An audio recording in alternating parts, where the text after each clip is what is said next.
Hello, good morning. Payment reconcile service for e commerce. आप को कोई भी प्लेटफॉर्म चाहिए तो ये व्हाट्सएप में पे करिए। इसके अंदर return tracking, payment, commission, shipping, इसके ऊपर प्रॉफिट लॉस और उसके साथ बहुत कुछ है। ये पेमेंट रिकनसाइल एक्सेल से होता है। सबसे पहले आपको एक्सेल में जब भी वर्क करते हो तो VBA अनेबल करना ज़रूरी है। तो कभी कभी क्या है कि आपका अकाउंट जो एक्सेल चालू करते हो तो VBA अनेबल नहीं होता, रेड मार्क होता है। तो सबसे पहले उसको सीट को क्लोज कर देना है। उसके बाद उसकी प्रॉपर्टी में जाना है और उसके बाद अनब्लॉक का ऑप्शन आएगा, वो करके अप्लाई कर देना है, ओके कर देना है। बाद में ओपन करोगे तो आपको पासवर्ड नहीं पूछेगा। सबसे पहले आपको अनंत कोड ओपन करना है, उसमें पासवर्ड रीड ओनली करना है और उसके बाद आपको अनेबल करने का ऑप्शन पूछे तो अनेबल करना है। और आपको किसी भी लिंक की रिक्वायरमेंट है, यूट्यूब या लेटेस्ट फाइल की रिक्वायरमेंट, तो अपडेट फाइल डाउनलोड पे टिक करके भी आप लेटेस्ट फाइल डाउनलोड कर सकते हैं। उसके बाद आपको जिस भी प्लेटफॉर्म पे वर्क करना है वो वाली सीट ओपन करनी है। अगर आपने परचेस नहीं किया तो पासवर्ड पूछेगा तो 000 यूज़ करना है डेमो देखने के लिए, अदरवाइज़ आपको पासवर्ड नहीं पूछेगा। और सबसे पहले कौन सा रिपोर्ट आपको रिक्वायरमेंट है तो उसके लिए आपको मैन्युअल सीट में जाता है। तो मैन्युअल में लिखा हुआ है कि कौन कौन से आपको रिपोर्ट चाहिए, तो वो सारे रिपोर्ट यहाँ से मिल जाएंगे। आपके कोई भी प्लेटफॉर्म की सीट में मैन्युअल में जाओगे तो वहाँ पे गाइडेंस होगा कौन कौन से रिपोर्ट डाउनलोड करना है। सबसे पहले ये पूरी सीट को आपको ब्लैंक करना हो तो नो यूज़ करना है, और यस करोगे तो सिर्फ ई कॉमर्स हम जो भी रिपोर्ट डाउनलोड करते हैं वही डेटा रिमूव करेगा। नो करोगे तो सारे की सारी सीट ब्लैंक हो जाएगी। नया तरीके से डेटा डालना, फिर उसके सारे रिपोर्ट आपको डाउनलोड करने हैं। तो कैसे डाउनलोड होगी वो आपको गाइड कर देता हूँ। तो सबसे पहले अमेज़ॉन में जाके पेमेंट में एक रिपंजरी या डेट रिपोर्ट, अब नए में रिपोर्ट रिपंजर करके ऑप्शन आएगा। वहाँ से आपको यहाँ से आपको रिपोर्ट रिपंजर में जाके डेट सिलेक्ट करके ऑल ट्रांजेक्शन रख के डाउनलोड कर लेना है। दूसरा यहाँ से डाउनलोड कर ये सारे ऑप्शन यहाँ से रहेंगे। कस्टम भी डाउनलोड, मंथली भी कर सकते हो। एक साथ में 365 डे का रिपोर्ट डाउनलोड होगा और आज की डेट नहीं डालना है। उसके बाद रिटर्न रिपोर्ट डाउनलोड करने के लिए रिटर्न रिपोर्ट में जाना है।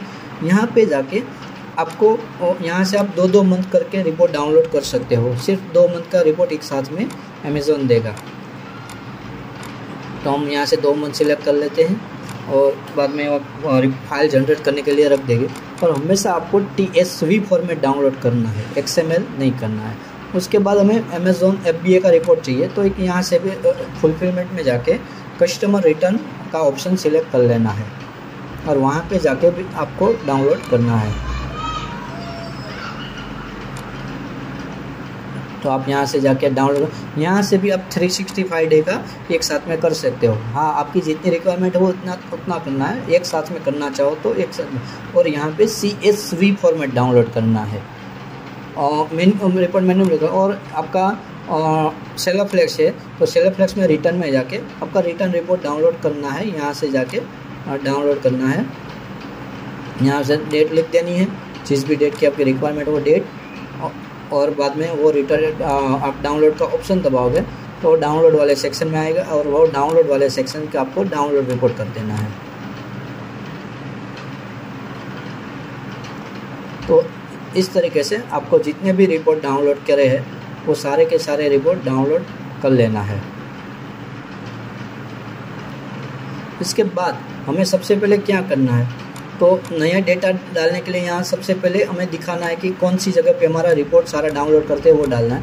और यहाँ से ब्रांड नेम से क्या होगा कि आपके मल्टीपल कंपनी हो तो मल्टीपल कंपनी का डेटा अलग अलग फोल्डर में रखना है और उसका नाम देना। बाद में जिस भी कंपनी का डेटा इसमें डालना हो वो कंपनी सिलेक्ट करके डेटा ऐड करके आपको करना। अभी सिर्फ एक कंपनी ले लेते और उसका हम कैसे करेंगे, एक फोल्डर बनाएंगे। फोल्डर का नाम आप जहाँ कहीं पे भी बना सकते हो, उसका नेम भी कुछ भी दे सकते हो, लेकिन जो भी नेम देते हो उसके बाद वो फोल्डर में जाना, जो भी रिपोर्ट डाउनलोड किया वो फोल्डर में रखना है। और उसके ऊपर जो पाथ है, ये जो पाथ है, मैकबुक हो तो मैकबुक का पाथ सिलेक्ट कॉपी कर लेना, और एक्सेल हो और विंडोज़ हो तो विंडोज़ का, तो इस पाथ को सिलेक्ट करके आपको वो कंपनी के अगेंस्ट वो पाथ ले लेना है और ऊपर कंपनी नेम उस हिसाब से सेलेक्ट कर लेनी है। आप वहाँ पे 1 करोगे तो वहाँ पे 0 है तो वो कंपनी का डेटा नहीं लेगा। मीन्स आपको हमेशा पाथ कंफर्म करना है कि आप जो भी पाथ दिया वो सही है कि नहीं, अदरवाइज़ आपको फोल्डर में डेटा नहीं लेगा। तो हम सही फॉर्मेट कर देते हैं अमेज़ॉन और उसका पाथ सही दे देते हैं। उसके बाद क्या करेंगे, यहाँ पे 0% मीन्स आपको जिस भी ऑर्डर के अगेंस्ट क्लेम मिला है उसके अगेंस्ट कितना परसेंटेज आपको परचेज काउंट करवाना, उसके वो परसेंटेज, और वाई मतलब आपको TDS GST में काउंट करवाना है। और डेटा ऐड करोगे तो डेटा आपको कलेक्ट कर लेगा। जो भी सही डेटा होगा वो कलेक्ट होके ओके वाले फोल्डर के अंदर चला जाएगा। और जिस भी डेटा होगा वो गलत डाउनलोड किया होगा या प्लेटफॉर्म की साइड से कुछ भी अपडेट आया होगा तो वो वाला फोल्डर आपको ओके वाले फोल्डर के अंदर ट्रांसफ़र नहीं होगा। हाँ, आप जो भी डेटा डाउनलोड करो वो ओके वाले फोल्डर के अंदर नहीं रखना है, वो बाहर रखना है। ओके वाले फोल्डर के अंदर वो अपने आप जाएगा और एरर देगा कि भाई कोई एक आध फाइल है वो नहीं ले रहा है। तो आप फोल्डर में जाकर देखोगे तो जब भी आप फोल्डर में जाकर देखोगे तो वहाँ पे होगा कौन सी फाइल है। तो ये आप क्रॉस वेरीफाई कर सकते हो, गलत फाइल डाउनलोड हो गई है, सही है तो मुझे कांटेक्ट करना है, अनंत सर्विस को कांटेक्ट करना है, और गलत है तो आपको वो फाइल सही करना है, और बाद में गलत है तो सही फॉर्मेट डाउनलोड करके वापस वो चढ़ा देना है। तो डन का मैसेज आ गया। तो इस तरह से कि आप कोई भी डेटा चढ़ा सकते हो और ओके में चला गया। अब इसमें क्या हुआ कि ये सिर्फ डेटा ले रहा है, डेटा बनाएगा नहीं। अब डेटा बनाने की प्रोसेस अब समझते हैं। तो अब डेटा बनाने के लिए आप अपडेट करना है तो वो बन जाएगा, और SKU अपडेट करोगे तो आप जो भी सेल कर रहे हो वो SKU की लिस्ट आ जाएगी। आप जब भी SKU अपडेट करोगे तो इसे करोगे तो यहाँ पे आप परचेज प्राइस डाल सकते हो, फिर यहाँ GST परसेंटेज डाल सकते हो कि कितने में परचेज किया, और इसके बाद GST रेट में I means include, E means exclude. By default ये इंक्लूड पे वर्क करेगा, पर एक्सक्लूड है तो आपको E करना कंपलसरी है। और सब SKU में आप मल्टीपल कैटेगरी बना सकते हो, पेरेंट ASIN जैसा, और बाद में अपडेट करोगे डेटा ओके यस, तो ये पूरा डेटा बनाएगा। इसके अंदर वो ऑटोमेटिक सिस्टम नहीं है डेटा बनाने, फॉर्मूला कहीं पे भी नहीं है, इसलिए हमेशा आपको जो भी वर्क करो वो बटन बेसिस पे ही वर्क करना होगा। मीन्स फर्स्ट डेटा लेना है, उसके बाद अब बनाना है। और ए वाले एक बार डेटा बन गया, इसके बाद प्रोडक्ट कॉस्ट में कुछ भी चेंज करते हो, किसी भी तरह का प्राइस चेंज करते हो, SKU चेंज करते हो, कैटेगरी डालते हो, वेट स्लैब डालते हो, कुछ किसी भी तरह कुछ भी चेंज करते हो, तो वो वाला चेंज अप्लाई करने के लिए प्राइस अपडेट करना है। रिफ्रेश का बटन क्या है कि आपका फॉन्ट की साइज अलग हो गई, डुप्लीकेशन इश्यू लग रहा है तो आप रिफ्रेश बटन यूज़ करते सकते हो। और रिफ्रेश होल क्या है कि ये वाली सिस्टम क्या है कि इसके अंदर एक साथ में जो भी नया डेटा चढ़ा है वही अपडेट बनता है। हर बार पूरा का पूरा अकाउंट बनेगा नहीं, क्यों? क्योंकि वो हैवी हो जाएगा, लेंथ बहुत हैवी डेटा पे वो प्रोसेस टाइम ज़्यादा लेगा। इसलिए रिफ्रेश ऑल पे जाकर वो अपडेट पे लिमिटेड वर्क ही करेगा। रिफ्रेश ऑल पे जाके यस करोगे तो फिर से नया डेटा बनेगा। फिर ऑल डेटा पे एनालिसिस में देखोगे तो ऑल डेटा करोगे तो यस करोगे तो order ID wise, order month wise आपका पूरा एनालिसिस दिखाएगा। नो करोगे तो पेमेंट वाइज दिखाएगा। आप जिस भी बटन दबाओगे उसके अंदर यस नो वो लिखा होगा, कौन सा बटन प्रेस करने से क्या वर्क होगा, कौन सा पे क्या नहीं होगा।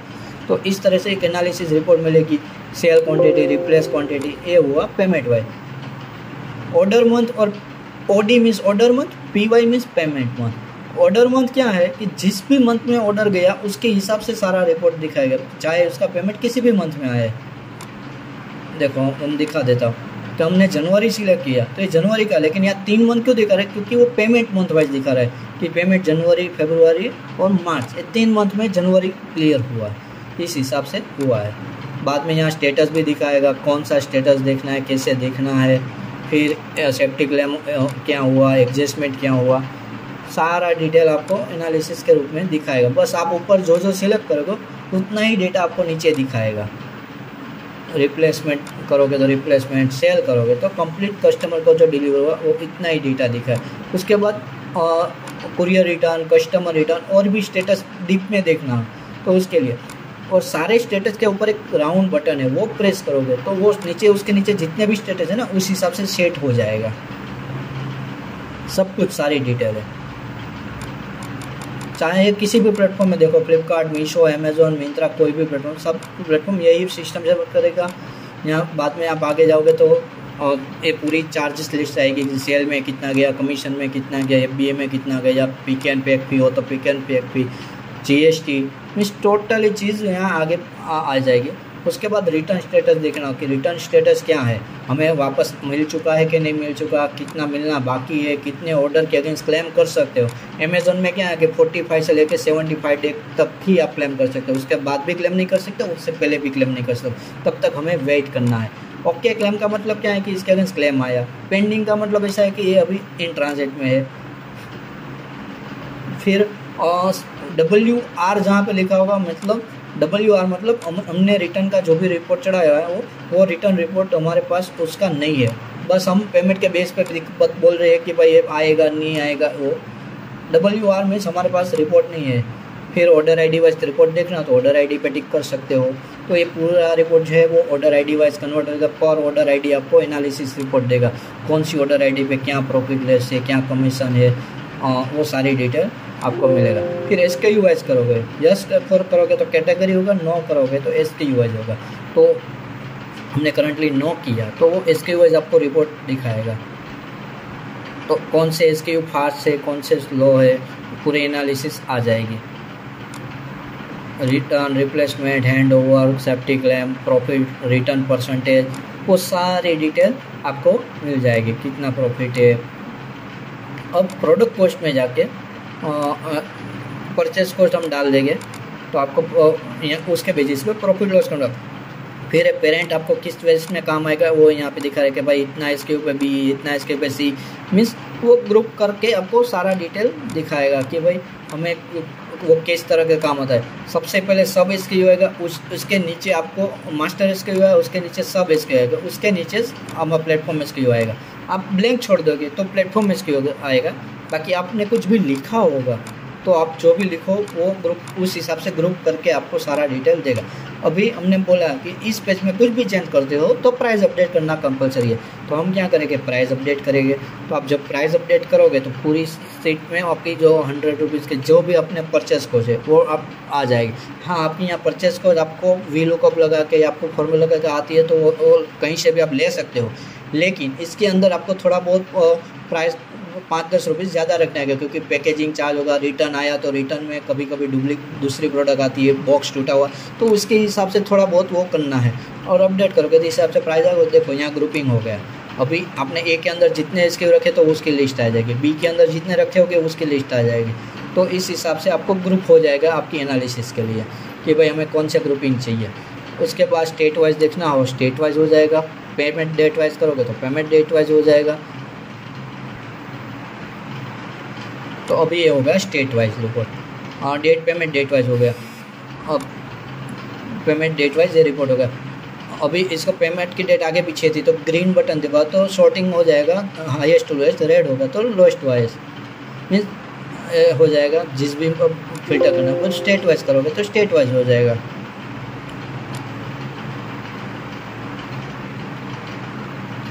तो ये पूरा रिपोर्ट आपका स्टेट वाइज कन्वर्ट कर लेगा। तो स्टेट अभी जिस भी कॉलम को आपको हाईएस्ट टू लोएस्ट करना है वो कॉलम को सिलेक्ट करना है, उसके बाद ग्रीन करना है। हाईएस्ट टू लोएस्ट पे ग्रीन, लोएस्ट टू हाईएस्ट पे रेड। मानो कि अमेजोन पे आउट हो या कुछ भी हो तो ऐसा। फिर एक एवरेज आएगा,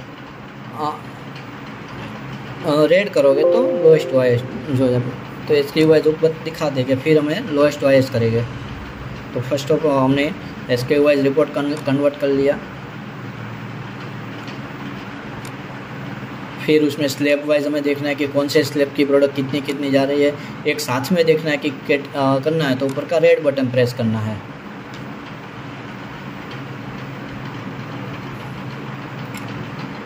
अब आप जब रेड बटन प्रेस करोगे तो एक साथ में देखेगा। एरर वाइज देखना है या नॉर्मली अमेजोन जो चार्ज काट रहा है वो इस हिसाब से देखना है।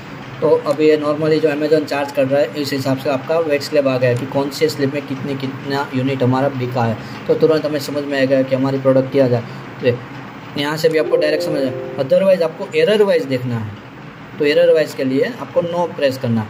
तो आपको एरर वाइज देखा कि आप बोल रहे थे हमारी प्रोडक्ट 500 ग्राम के बिलो जानी चाहिए, जबकि अमेजोन 1 से 2 किलो में भेज रहा है, तो वो ऑर्डर ऐसे ढूंढने हैं तो आपको मिल जाएंगे। तो कैसे मिलेंगे? तो आपको प्रोडक्ट कॉस्ट में जाना होगा, ये 9 में आपकी वेट स्लिप आएगी, लेकिन 9 में प्रोडक्ट कॉस्ट में जाना होगा। यहाँ SKU के अगेंस्ट आपको वेट स्लिप लिखना है कि ओरिजिनल में हमारा वेट स्लिप कितना है, एक्चुअल कितना बनना चाहिए, वो आपको यहाँ पे लिखना है। उसके बाद यहाँ पे चेंज किया तो प्राइस अपडेट करना कंपलसरी है। आप प्राइस अपडेट करोगे तो आ जाएगा। सिंगल और मल्टी, सिंगल एरर मीन्स वो ऑर्डर ऐसे जिसमें एक पीसी गए थे, मल्टी में मल्टीपल क्वांटिटी के ऑर्डर गए थे। तो कभी कभी क्या कि मल्टीपल क्वांटिटी के टाइम हमारा वेट स्लिप ज़्यादा ही होता है, लेकिन सिंगल में तो ओरिजिनल ही होना चाहिए। फिर कमीशन ट्रैकिंग भी कर सकते हो। तो कमीशन ट्रैकिंग करने के लिए आपको यहाँ कैटेगरी लिखना है, तारीख लिखना है, और प्राइस स्लिप के हिसाब से क्या चार्जेस रहने चाहिए वो भी लिखना है। फर्स्ट जो लाइन है वो आपको डिलीट नहीं करनी है। आपका जो भी कैटेगरी है वो भी जो भी बनाना है वो नीचे से ही चालू करना है, और यहाँ पे जो कैटेगरी वहाँ लिखो वही कैटेगरी सेम यहाँ लिखना है। और उसके बाद प्रोडक्ट कॉस्ट में जाके कमीशन अपडेट पे टिक करना है। तो आपको पूरी प्रॉफिट खुद कितने ऑर्डर ऐसे है जो मिल जाएगी कि भाई प्रॉफिट वाले एरर के कितने, लॉस वाले कितने, मीन्स ज़्यादा प्रॉफिट मीन्स कम कमीशन चार्ज किया, लॉस मीन्स ज़्यादा कमीशन चार्ज, तो ऐसे भी आप डायरेक्ट मिल जाएगा। यहाँ पे ऊपर एल प्रॉफिट, लॉस प्रॉफिट, वो सारा आ जाएगा। लेकिन उसके लिए ऑर्डर ID वाइज देखना है या SKU वाइज रिपोर्ट देखना है। तो आप ऑर्डर ID वाइज देखोगे तो यहाँ पे हम जितना बोल रहे थे उससे कम काटा होगा, ज़्यादा काटा होगा, इसके हिसाब से प्रॉफिट लॉस आपको एरर दिखा देगा कि भाई कितना काटना चाहिए था, कितना काटा है। तो यहाँ से आप कमीशन ट्रैकिंग कर सकते हो। एक वेट स्लिप का तो हमने हो गया, और रिटर्न स्टेटस आपका रिटर्न ट्रैकिंग हो जाएगा।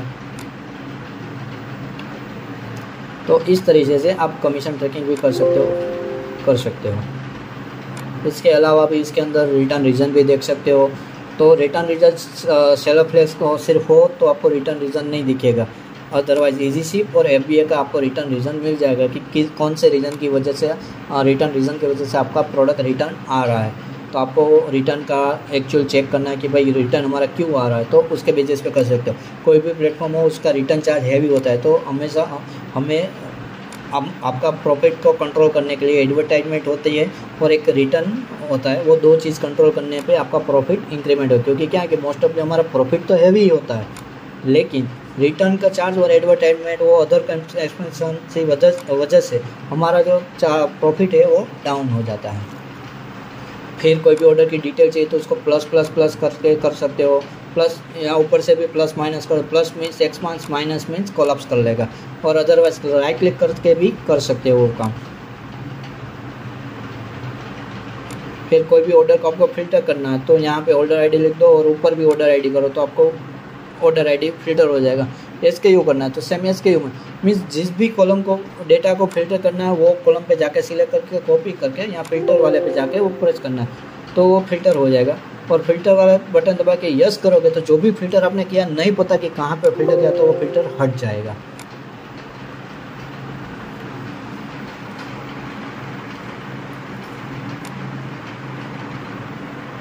फिर वापस हमने SKU वाइज कर दिया। हमने एक नई शीट चाहिए कि भाई इसके ऊपर हमें मैनुअल कुछ भी वर्क करना है, तो यस करो। तो ये जो भी शीट है एक दूसरी शीट मिल जाएगी, इसके ऊपर आप मैनुअल कुछ भी वर्क कर सकते हो, क्योंकि हमारी मेन शीट पे कुछ भी आप मैनुअल वर्क नहीं कर पाओगे। लेकिन यहाँ पे आपको मैनुअल वर्क करना है तो दूसरी शीट यहाँ से मिल जाएगी। उसके बाद आपको एवरेज किसी भी प्रोडक्ट का आपको एवरेज निकालना, मानो कि आपको अमेजोन बैंक पे आउट का एवरेज चाहिए कि भाई एवरेज कितना मिलेगा, तो यस करोगे तो सेल क्वांटिटी के बेस पे एवरेज आएगा, नो करोगे तो नेट क्वांटिटी। तो आप जो भी एवरेज निकालो, बैंक पे आउट का एवरेज निकाल दो, यस करोगे तो आपको फॉर्मूला भी आ जाएगा कि अभी फॉर्मूला क्या लग रहा है, ओके करोगे तो सारी एवरेज आ गई कि पर ऑर्डर हमें इतना रुपीज़ मिल रहा है। नो करोगे तो इसके हिसाब से आ जाएगा। मीन्स एवरेज जिस भी कॉलम पे आप टिक करो उसकी एवरेज निकल देगा। ये सेल का एवरेज चाहिए तो सेल का भी आ जाएगा। मीन्स सिर्फ उसके ऊपर टिक करना है। तो इस तरीके से आप एवरेज किसी भी कॉलम का निकाल सकते हो। फिर रिटर्न परसेंटेज है, प्रॉफिट परसेंटेज है, वो तो है ही ऑलरेडी। और इसके अमेज़ोन है वो पूरा पेमेंट डेट के बेसिस पे चलता है। कभी हमें ऐसा इशू लगे कि भाई दिसंबर में हमने तो 200 ऑर्डर भेजे थे या जितने भी भेजे थे, तो इसमें 200 क्यों नहीं आए, क्योंकि उसकी लास्ट डे का जो भी ऑर्डर होगा वो जनवरी की फर्स्ट डे पे जाएगा, तो हमारी शीट उसको जनवरी की फर्स्ट डे के बेसिस पे काउंट करेगा।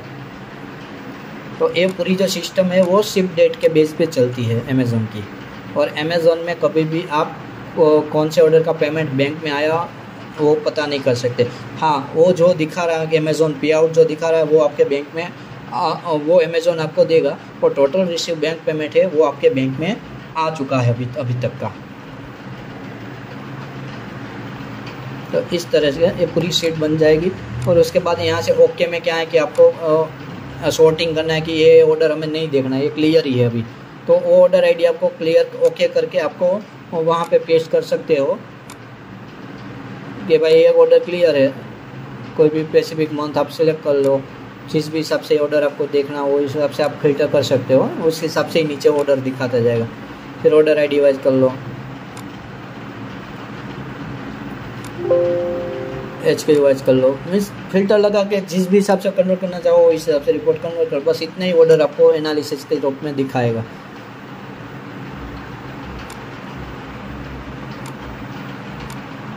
फिर यहाँ पे SKU देखो, मैंने कॉपी करके SKU देखना फिल्टर करना था, SKU का फिल्टर किया तो वही SKU आपको सिर्फ दिखाएगा, इसके अलावा का कोई भी SKU नहीं दिखाएगा। बाद में तो कुछ भी फिल्टर हटा दो तो तब भी फिल्टर में वही SKU होगा, इसके अलावा का SKU का डिटेल नहीं आएगा। अभी आपको वो फिल्टर हटाना हो तो वो फिल्टर वाला बटन यूज़ करके वो फिल्टर हटा दो। मानो कि सॉर्टिंग करा, ये 3 ऑर्डर ऐसे जो हमारे वेयर हाउस में वापस आ चुके, मीन्स ये 3 अभी तब तक क्लियर है, तो ये 3 को आपको हटाना है, दिखने नहीं है। तो 3 ऑर्डर आप मैन्युअल भी कॉपी कर सकते हो डेटा कम करने के लिए, तो कॉपी कर सकते हो। फिर ओके में यहाँ पे मैन्युअल, यहाँ वो जो भी ऑर्डर आपको हटाना है फिर नहीं देखना, तो वो इतने ऑर्डर आपको कॉपी करके ओके वाले के अंदर डाल दोगे तो इतने ऑर्डर आप सॉर्टिंग कर सकते हो कि इतने ऑर्डर तो हमारे ओके, इसके अगेंस्ट हमें कुछ भी देखना नहीं है। यहाँ मेन्यू यहाँ अपडेट करोगे तो वो 3 ऑर्डर का रिगार्डिंग की सारी डिटेल निकल जाएगी। यहाँ से आप ओके करोगे तो ये 3 ऑर्डर हमने निकाल दिए। और आपको मैन्युअल हटाना, तो यहाँ मैन्युअल करके आप ओके वाले ऑर्डर और कितने दिन पुराने हटाना वो हटा के अपडेट कर दोगे तो इससे पुराने जितने भी ऑर्डर है वो आपको हटा देगा ये सिस्टम। मीन्स वो कभी दूसरी बार काम में नहीं लेगा। मीन्स वो डेटा आपको दिखेगा, लेकिन वो क्या है कि थोड़ा सिस्टम फास्ट करने के लिए वो प्रोसेस है सब। जब डेटा एकदम हैवी हो जाता है तब करंटली यूज में नहीं आएगा, छोटे डेटा के लिए एकदम 1 लाख 2 लाख ऑर्डर हो तब वो पूरा सिस्टम काम में आता है। बाद में आप प्रॉफिट लॉस बहुत सारा डिटेल इसके अंदर एक ही शीट के अंदर सब कुछ मिला। और एक नया फीचर से एडवर्टाइजमेंट, क्योंकि करंटली हमारे जो अमेज़न है वो चार्ज काटता है डेट बेसिस पे, लेकिन वो कोई SKU लेवल पे हमें नहीं दिखाता। लेकिन हमें प्रॉफिट लॉस चाहिए SKU बेसिस पे, तो हमें क्या करना है, एडवर्टाइज पैनल से SKU बेसिस पे पूरा रिपोर्ट डाउनलोड कर लेना। बाद में यहाँ SKU मंथ और उसके बाजू में कितना हमने साल और उसके बाजू में कितना चार्ज हमने वो मंथ में यूज़ किया वो SKU के आगे विदाउट GST जो अमेज़न डायरेक्ट दिखा रहा है वही यूज़ कर लेना है। बाद में एडवर्टाइज पे टिक करोगे तो आपको जब जो भी प्रॉफिट लॉस दिखाएगा, हमने जनवरी रखा था तो जनवरी के अगेंस्ट ही वो आएगा। तो जनवरी में आप बैकएंड में चले जाओ तो आपको जनवरी का सारा डिटेल आ जाएगा, कौन से SKU में हमने कितना स्पेंड किया था और उसके अगेंस्ट हमारा प्रॉफिट क्या। तो आप एडवर्टाइजमेंट कट करने के बाद प्रॉफिट क्या बच रहा है, क्योंकि मोस्ट ऑफ क्या है कि हम एडवर्टाइज किसी SKU में तो यूज़ कर लेते हैं लेकिन उसके अंदर ऑर्डर ही नहीं आते, तो हम वहाँ पे लॉस में जाते हैं। तो वहाँ से भी आप इजीली पता कर सकते हो कि भाई कौन से SKU पे एडवर्टाइजमेंट कितनी जा रही थी और उसमें प्रॉफिटेबल है कि नहीं है, तो वहाँ से आपका हो जाता है। लेकिन उसके लिए आपको एडवर्टाइजमेंट रिपोर्ट से इसके प्रोडक्ट वाइज रिपोर्ट डाउनलोड करके यहाँ पे वो डालना है। बाकी सारा फिल्टर हटा देना है, तो हटाने के लिए आपको फिल्टर बटन यूज़ करना है। इस तरीके से पूरी की सिस्टम वर्क करती है। और मेरे पास अमेज़ॉन, फ्लिपकार्ट बहुत सारे प्लेटफॉर्म है, मोस्ट ऑफ सारे प्लेटफॉर्म है, तो सब में वर्किंग सेम ही है, डेटा भी सेम ही है, बस थोड़ा बहुत रिटर्न की टाइमिंग, क्लेम की टाइमिंग पर थोड़ा बहुत शिपिंग चार्जेस के चेंजेस होगी, बाकी मोस्ट ऑफली सेम ही होगा। और इस तरह से आप पूरा एनालिसिस कोई भी प्लेटफॉर्म हो कर सकते हो। सिमिलर टाइप डेटा देखने के लिए सिमिलर टाइप ही यूज़ होता है, और इस तरह का मेरे पास सारा है। और आपको किसी भी तरह की एक्सेल की रिक्वायरमेंट हो या कुछ भी टाइप की ऐसी रिक्वायरमेंट हो तो आप मुझे कांटेक्ट कर सकते हो। मेरा व्हाट्सअप नंबर है, मेरे व्हाट्सअप में एक ऑटोमेशन टूल है, तो आप व्हाट्सअप में मैसेज करो तो आपको जब भी ऑटोमेशन टूल के लिए जो भी रिप्लाई आपको, तो उसके पीछे डॉट लिखना कंपलसरी है, तो आपको ऑटोमेटिक वो आंसर देगा कि भाई आपकी जो भी रिक्वायरमेंट है वो मिल जाएगी। Thank you.